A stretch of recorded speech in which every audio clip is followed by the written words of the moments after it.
SSC 2026 তোমাদের আগামী পরীক্ষা হচ্ছে আইসিটি।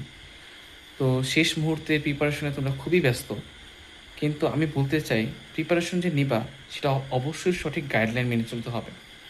তোমাদেরকে আমি বলবো 2024 এবং 2025 সালের পরীক্ষার প্রশ্ন প্যাটার্নগুলো 23, 22, 21-এর মানে পিছনের চাইতে আলাদা হয়েছে। তাই আমি সবার আগে বলবো প্রত্যেকটা অধ্যায় পড়ার আগে 24 এবং 25-এর প্রশ্ন অ্যানালাইসিস করে নিবা, কোন ধরনের অঙ্কগুলো আসছে এখন, এবং টেস্ট পেপারে ভালো ভালো যে কলেজগুলো রয়েছে সেগুলোকেও একটু কাছে রাখবা, সেই প্রবলেমগুলো সলিউশন করবা। দেখো, প্রথম অধ্যায়গুলোতে যে টপিকগুলো রয়েছে তোমরা ভালো করে জানো, এগুলোতে গ আর ঘ মার্কের প্রশ্নগুলো সহজে অ্যান্সার করা যায়। তাই আমি প্রথম অধ্যায় নিয়ে আলোচনা করব না, দ্বিতীয় অধ্যায় নিয়ে আলোচনা করব। দ্বিতীয় অধ্যায়ে data transmission method, data transmission mode এবং মেথডের মধ্যে অ্যাসিনক্রোনাস আর সিনক্রোনাস নিয়ে যে গণিতটা রয়েছে এটা কোনো না কোনো বোর্ডে এবার আসবেই।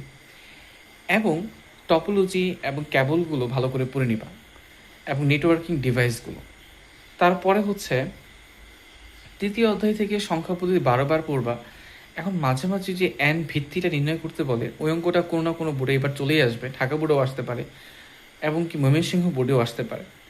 এবং ভিত্তি নির্ণয় করা অঙ্কগুলো দেখবা, দুইয়ের পরিপূরক মাস দেখবা, এবং যে অঙ্কগুলো ভালো ভালো কলেজে আসছে বাছাই করা 10টা কলেজ নাও তোমার মন মতো, সেই কলেজের প্রবলেমগুলো সলিউশন করো, দ্যাটস এনাফ।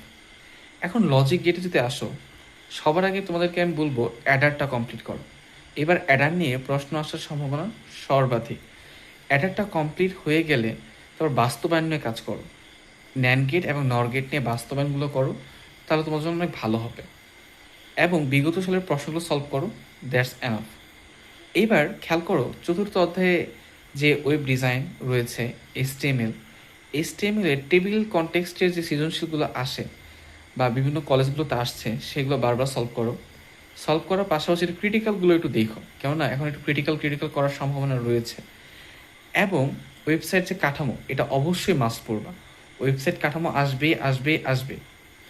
পঞ্চম অধ্যায়ে গেলে যে ধারা রিলেটেড যে সি প্রোগ্রাম ফ্লো চার্টগুলো রয়েছে, অ্যালগোরিদম রয়েছে, সেগুলো আগে করবা। তারপর লিপিয়ার, গসাগু লসাগু, বড় সংখ্যা ছোট সংখ্যা নির্ণয়, এগুলো দেখবা, আর প্রোগ্রামগুলো শেষ করবা। ষষ্ঠ অধ্যায়টা একটু টাইম নিয়ে যেগুলো বিভিন্ন বোর্ড পরীক্ষার যে সৃজনশীলগুলো এসেছিল এবং বিভিন্ন কলেজের প্রশ্ন সলভ করবা, তাতেই হয়ে যাবে। ধন্যবাদ সবাই।